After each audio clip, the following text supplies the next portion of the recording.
எல்லாருக்கும் வணக்கம். லக்ஷ்மி எப்பிஓ சீரீஸில் அடுத்து என்ன நம்ம பார்க்க போகிறோம்?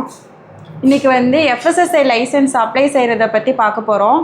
எஃப்எஸ்எஸ்ஐ அப்படின்னா food safety and standards authority of இந்தியான்னு சொல்லுவாங்க. இதுக்கு என்னென்ன டாக்குமெண்ட்ஸ் வந்து தேவை அப்படின்னா கம்பெனியோட ரெஜிஸ்ட்ரேஷன் சர்டிஃபிகேட்டு, எம்ஓஏ, ஏஓஏ, அடுத்து வந்து கம்பெனியோட ஜிஎஸ்டி, அதுக்கு அடுத்து கம்பெனியோட டைரக்டரோட லிஸ்ட்டு கொடுக்கணும்.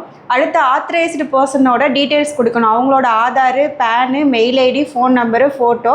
அதுக்கு அடுத்து நம்ம பிஸ்னஸ் எங்கே பண்ண போகிறோம் அப்படின்றதுக்கு அட்ரஸ் ப்ரூஃப் கொடுக்கணும். வாடகைக்கு இருந்தோம் அப்படின்னா ரெண்டல் அக்ரிமெண்ட் கொடுக்கணும், ப்ராப்பர்ட்டி டேக்ஸ் கொடுக்கணும், இபி ரெசிப்ட் கொடுக்கணும். அடுத்து வந்து ரூட் மேப்பு, நம்மளோட பிஸ்னஸ் பண்ணுற இடத்துக்கு வந்து ரூட் மேப்பு கொடுக்கணும். அதுக்கு அடுத்து பார்த்தோம் அப்படின்னா நேச்சர் ஆஃப் பிஸ்னஸ், நம்ம ட்ரேடராக மேனுஃபேக்சரா அப்படின்றத நம்ம வந்து கொடுக்கணும். ட்ரேடராக இருந்தோம் அப்படின்னா அதில் ரீட்டைலராக, ஹோல்சேலராக, டிஸ்ட்ரிபியூட்டராக அப்படின்றத நம்ம வந்து சொல்லணும். அதுக்கு அடுத்து பார்த்தோம் அப்படின்னா ப்ராடக்ட் கேட்டகரி வந்து நம்ம வந்து ஃபைனல் பண்ணி கொடுக்கணும். அதில் பார்த்தோம் அப்படின்னா சிறுதானிய வகைகள், பருப்பு வகைகள், அரிசி வகைகள், எண்ணெய் வகைகள் அப்படின்னு சொல்லிட்டு நிறைய கேட்டகரி இருக்கும். அதில் நம்ம என்ன பிஸ்னஸ் பண்ண போகிறோம் அப்படின்றத வந்து சொல்லணும். இதுக்கு கவர்மெண்ட் ஃபீஸ் எவ்வளோ இருக்குது அப்படின்னு பார்த்தோம் அப்படின்னா ட்ரேடராக இருந்தால் 2000 வந்து ஃபீஸ் கட்டணும் கவர்மெண்ட்டுக்கு. அதுவே மேனுஃபேக்சராக இருந்தோம் அப்படின்னா 3000 ஃபீஸ் கட்டணும். இதை நம்மளே கூட அப்ளை பண்ணி வாங்கிக்கலாம். இல்லை நமக்கு தெரியல அப்படின்னா பக்கத்தில் இருக்க நெட் சென்டரில் கொடுத்து அப்ளை பண்ணி வாங்கிக்கலாம். அவங்களுக்கு ப்ராசஸிங் ஃபீஸ் வந்து 200லேருந்து 300 வந்து அவங்க பே பண்ணணும்.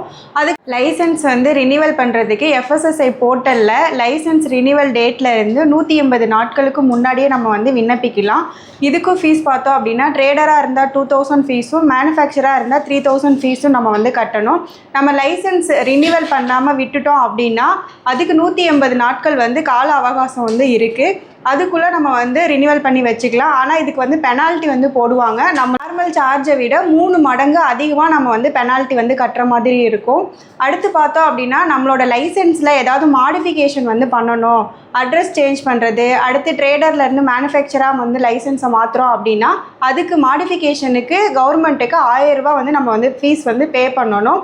அடுத்து கடைசியாக பார்த்தோம் அப்படின்னா மேனுஃபேக்சரிங்காக இருக்கிறவங்க இயர்லி ஒன்ஸ் வந்து ஆனுவல் ரிட்டர்ன் வந்து ஃபைல் பண்ணணும். இதுக்கு ஃபீஸ் எதுவும் கிடையாது.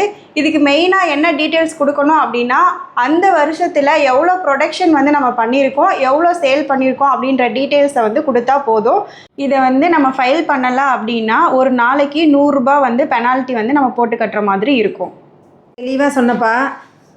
எல்லாருமே சரியாக கரெக்டாக முறையாக ஃபைல் பண்ணி பெனால்ட்டி வராமல் நம்ம வச்சுக்கணும். ஏன்னா நம்ம பார்க்குறது எல்லாமே உணவு பதப்படுத்தும் வேலை தான் நம்ம பண்ணுறோம்.